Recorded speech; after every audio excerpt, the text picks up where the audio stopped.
नमस्कार, आप सभी का स्वागत है हिंदी हब की नई वीडियो में।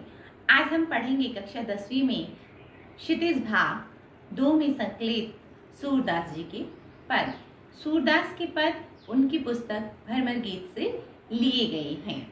भ्रमर गीत एक ऐसी पुस्तक है जिसमें उद्धव और गोपियों के संवाद हैं संकलित किए गए हैं उस समय के, जब श्री कृष्ण ने गोपियों के भ्रम को तोड़ने के लिए उद्धव को माध्यम बनाकर भेजा था कि आप जाइए और ब्रज में जाकर गोपियों को संदेश दीजिए कि वे मेरे प्रेम से विरक्त होकर योग साधना में तल्लीन हो जाएं। उनका संदेश लेकर उद्धव जी जाते हैं तो गोपियों और उनका वार्तालाप इस पद में मुख्य विषय बनाया गया है। तो देखिए, बढ़ते हैं पहले पद की तरफ। प्रस्तुत पद में श्री कृष्ण द्वारा भेजे हुए उनके मित्र उद्धव जी गोपियों को निर्गुण भक्ति का संदेश देने के लिए आए हैं।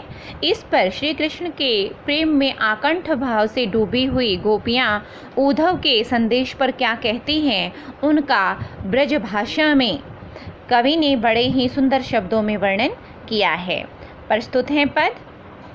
ओधो तुम हो अति बड़ भागी, अपरस रहत स्नेह तगातई, नाहिन मन अनुरागी, पुरैन पात रहत जल भीतर, तारस देह न दागी, जो जल माह तेल की गागरी बूंद न ताको लागी, प्रीति नदी में पाव न बोरियो, दृष्टि न रूप परागी, सूरदास अबला हम भोरी, गुर चांटी जो पागी। प्रस्तुत पद में गोपियां उद्धव के निर्गुण भक्ति पर उद्धव के कहती हैं कि हे उद्धव, तुम तो बड़े ही बड़भागी अर्थात भाग्यशाली हो। अपरस रहत स्नेह तगातई, अपरस का अर्थ है कि नीरस हो, अलिप्त हो। स्नेह तगातई, स्नेह रूपी बंधन से, नाहिन मनुरा अनुरागी, और ना ही तुम्हारे मन में प्रेम उत्पन्न हुआ है। उद्धव को गोपियाँ कहती है कि हे उद्धव, तुम बड़े ही भाग्यशाली हो जो श्री कृष्ण के पास रहते हुए भी उनके स्नेह के बंधन में नहीं बंध पाए हो और तुम्हारा मन उनके अनुराग में, उनके प्रेम में डूबा नहीं है। पुरैन पात का अर्थ है कमल के पत्ते, रहत जल भीतर, जिस प्रकार जल के अंदर रहते हैं, तारस देह दागी, फिर भी उनके पत्तों के ऊपर कोई पानी का बूंदें स्पर्श नहीं कर पाती। जो जल माह तेल की गागरी, और जिस प्रकार तेल की गागरी अर्थात तेल की मटकी बूंद न ताको लागी, उस पर भी पानी की बूंद नहीं ठहर पाती, कि जिस प्रकार जल के भीतर कमल के पत्तों को पानी की बूंद स्पर्श नहीं कर पाती और ना ही तेल की मटकी पर पानी की बूंद ठहर पाती है, उसी प्रकार आप भी प्रेम श्री कृष्ण के प्रेम से दूर रहे हैं। प्रीति नदी में पाँव न बोरियो, आपने प्रीति नदी यानी प्रेम रूपी नदी में पाँव नहीं उतारा है। दृष्टि न रूप परागी, और ना ही आपकी नज़र है, दृष्टि है, वो किसी के रूप सौंदर्य को देखकर उलझी है। सूरदास अबला हम भोरी, सूरदास जी कहते हैं कि गोपियाँ उद्धव को कहती हैं कि हे उद्धव, अबला हम भोरी, कि हम तो भोली भाली स्त्रियां हैं। गुड़ चांटी जो पागी, गुड़ मीन्स गुड़, चांटी जो पागी, के जिस प्रकार गुड़ में चींटियां पूरी तरह से लिपट जाती हैं, बंध जाती हैं, उसी प्रकार हम अबला भोली गोपियां श्री कृष्ण के प्रेम में पूरी तरह से लिप्त हैं।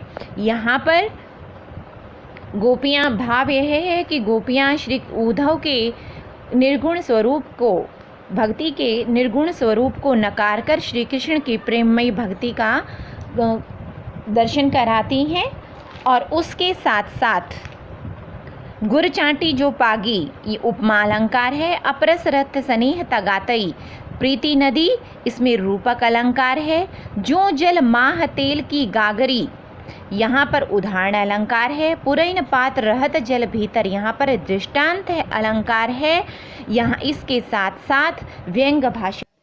अब दूसरी पद पे उधो, ना ही परत कही, अवधि आधार आस आवन की तन मन विथा सही। अब इन जोग संदेश नि सुनि सुनि बिरहिन बिरह दही। चाहते हुती गुहारी जित तई उत तही धार बही। सूरदास अब धीर धरी क्यों मर ज्यादा न लही। प्रस्तुत पद में गोपियां उद्धव को कहती हैं, समझाती हैं कि श्री कृष्ण को ही वे अपना एकमात्र सहारा मानती थी, पर जब उन्होंने वो हृदय विदारक योग साधना का संदेश भेजा तो वे पीड़ा और निराशा से भर उठती हैं और उद्धव से कहती हैं कि हे उद्धव, मन की मन ही मांझ रही कि हमारे मन की पीड़ा तो मन में ही रह गई। कहिए जाए कौन पे उद्धव नाही परत कही। हे उद्धव, हमारे मन की पीड़ा हमारे मन के अंदर ही रह गई है और हम उसको किससे कहने के लिए जाएं, ना ही परत कही, वो तो हमसे अब कही ही नहीं जा सकती। अवधि आधार आस आवन की कि अब तक तो हमें ये आशा थी, उम्मीद थी कि श्री कृष्ण वापस आएंगे और हमारे कष्ट, हमारे दुख हैं दूर करेंगे जो अब तक हमने उनके वियोग में सहे हैं। तन मन विथा सही, और इसी कारण से, इसी उम्मीद पर हमने अपने तन और मन के विथा दुख को सही सहन किया है। अब इन जोग संदेश नहीं सुन सुनी, लेकिन अब इन योग के संदेशों को सुन सुनकर बिरहनी बिरह दही, बिरहनी विरहणियां यानी गोपियों के लिए बिरह दही, वो विरह की अग्नि में दही जलने लगी हैं।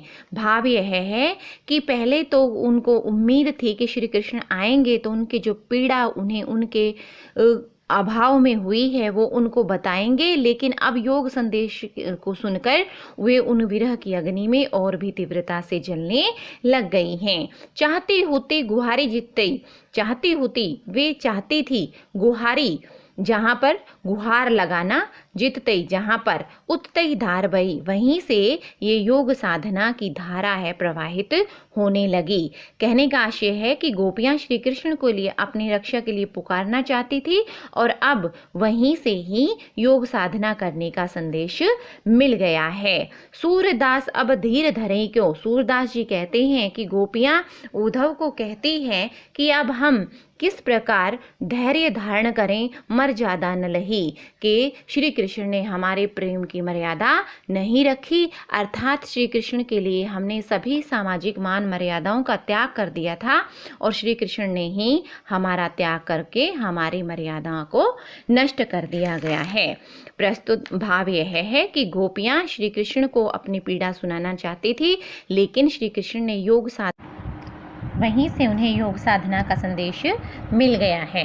कोमलकांत ब्रजभाषा के में तत्व शब्दावली की प्रधानता है, इसके साथ लाक्षणिकता का प्रयोग किया गया है और इसके साथ तीसरे पद की तरफ चलते हैं हम। हमारे हरि हारिल की लकड़ी मन करम वच नंद नंदन उर यह दृढ़ करी पकड़ी। जावत जागत सोवत सोपन दिसी निसी कान्हा कान्हा चकरी। सुनत जोग लागत है सो ज्यों करोई ककरी। सो तो व्याधि हमको ले आए देखी सुनी न करी। यह तो सूरति नहीं ले सोपो जिनके मन चकरी।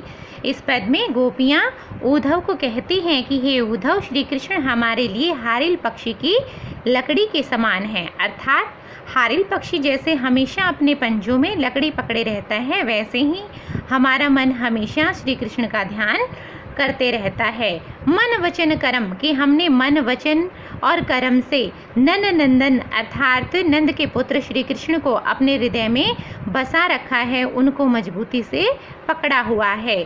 जागते सोते रात और दिन स्वप्न में हम हमेशा कहने का जाप करती रहती हैं। सुनत जोग लागत है सो, और सुनो हमें ये जोग, तुम्हारी जो योग की साधना की बातें हैं वो ऐसी लग रही हैं जैसे कड़वी ककड़ी हो, अर्थात हमें ये हमारे लिए फायदेमंद नहीं है। सो तो व्याधि हमको ले आए देखी सुनी न करी कि हे उद्धव, हमारे लिए तो आप यह ऐसी व्याधि अर्थात बीमारी ले आए हैं जिसके बारे में ना तो हमने कभी देखा है और ना ही कभी सुना है। यह तो सूर तिन्हीं ले सोपो जिनके मन चक्री। सूरदास जी कहती हैं कि गोपियाँ उद्धव को समझाते हुए कहती हैं कि तुम्हारी हमें ये बातें हमें बिल्कुल अच्छी नहीं लगती, यह तो आप उनको जाकर दे दीजिए जिनके मन हमेशा चक्री बंधी रहती है, अर्थात जिनके मन हमेशा चंचल रहते हैं। भाव यह है कि गोपियों का मन श्री कृष्ण के प्रेम में हमेशा दृढ़ और स्थिर है, अर्थात उन्हें योग साधना की कोई आवश्यकता नहीं है। प्रस्तुत पद में गोपियाँ श्री कृष्ण के प्रति अपना गहरा प्रेम भाव प्रकट करती हैं और अपनी स्थिर चित्त प्रवृत्ति का भान कराती हैं। हारिल पक्षी के साथ अपने मन को हारिल पक्षी के भांति गोपियों ने माना है। इसके साथ साथ रूपक अलंकार है। सुनित जोग लागत है ऐसो जो करोई ककरी। उपमा अलंकार है। देखी सुनी न करी स्वर मैत्री है। कान्ह कान्हे, यहाँ पर पुनरुक्ति प्रकाश अलंकार का प्रयोग हुआ है। हरि है राजनीति पढ़े आए, समझी बात कहत मधुकर के। समाचार सब पाए, एक अति चतुर हुते पहले ही। अब गुरु ग्रंथ पढ़ाए, बड़ी बुद्धि जानी जो उनकी जोग संदेश पठाए। ऊधो भले लोग आगे के, परहित डोलत धाए। अब अपने मन फेर पाही है, चलत जो हुते चुराए। ते क्यों अनीति करे, आपुंजे और अनीति छुड़ाए। राज धर्म ते यही सूर, जो प्रजा न जाहि सताए। इससे पहले हम इसकी व्याख्या करें, इसका अर्थ समझें। पहले इसकी जो शैली है वो समझ लेते हैं कि व्यंग्यात्मकता में लिखा हुआ है कि आपस में गोपियाँ वर्णन कर रही हैं। हरि है राजनीति पढ़ी आए, कि श्री कृष्ण ने मथुरा जाकर राजनीति का पाठ पढ़ लिया है। समझी बात कहे तो मधुकर के, और उन्होंने मधुकर भ्रमर अर्थात उद्धव के हाथ जो संदेश भेजा है। समझी बात, क्या तुमने उस बात को समझ लिया है। समाचार सब पाए, और वे व्यंग्यात्मक शैली में कहती हैं क्या उनके भेजे हुए समाचार हम सबको मिल गए हैं।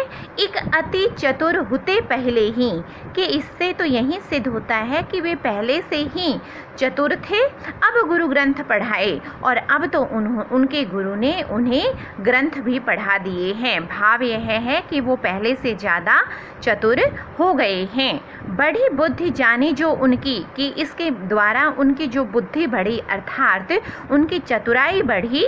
जोग संदेश पठाए, तो उन्होंने हमारे लिए, हम गोपियों के लिए, भोली भाली युवतियों के लिए योग संदेश भेज दिया है। वे यहाँ पर व्यंग में कहना चाहती हैं कि वहाँ जाकर उन्होंने जो राजनीति पढ़ी उनके द्वारा उनकी बुद्धि बढ़ी, अर्थात बुद्धि बढ़ी, उन्हें उनका जो ज्ञान है वो सीमित हो गया है। इसी कारण उन्होंने हमारे लिए योग साधना का संदेश भेजा है।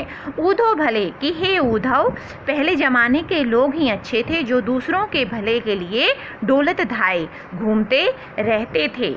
अब अपने मन फेर पाही है, कि हमें श्री कृष्ण से ज़्यादा कुछ नहीं चाहिए, हमें तो केवल अपना हृदय चाहिए, अपना मन वापस चाहिए जो वे जाते हुए चुरा ले गए थे। ते क्यों अनीति करे अपुन, जी और अनीति छुड़ाए। कि वे स्वयं अनीति अन्याय आपुन स्वयं, कि वे हमारे साथ खुद अन्याय क्यों कर रहे हैं अगर वो दूसरों को अन्याय से छुड़ाते हैं। कहने का भाव क्या है कि ये हमारे ऊपर अन्याय ही है कि वो हमारा जाते हुए मन हृदय हमें प्रेम चुरा ले गए थे, हमें प्रेम की भावना में बांध गए थे और अब हमें वापस चाहते हैं।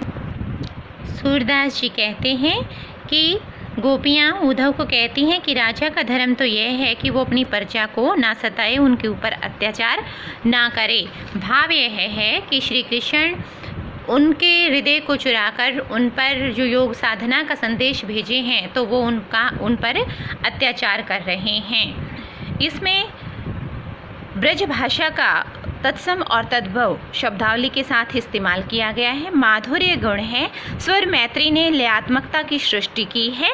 इसके साथ साथ बड़ी बुद्धि जानी, उद्धव भले लोग आगे के, जो प्रजा न जाहि अनुप्रास अलंकार है।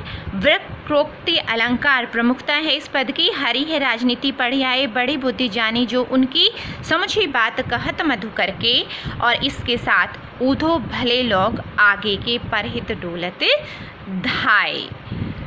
और काव्य गुण माधुर्य। उम्मीद है आपको सूरदास के पद अच्छी तरह से समझ में आ गए होंगे।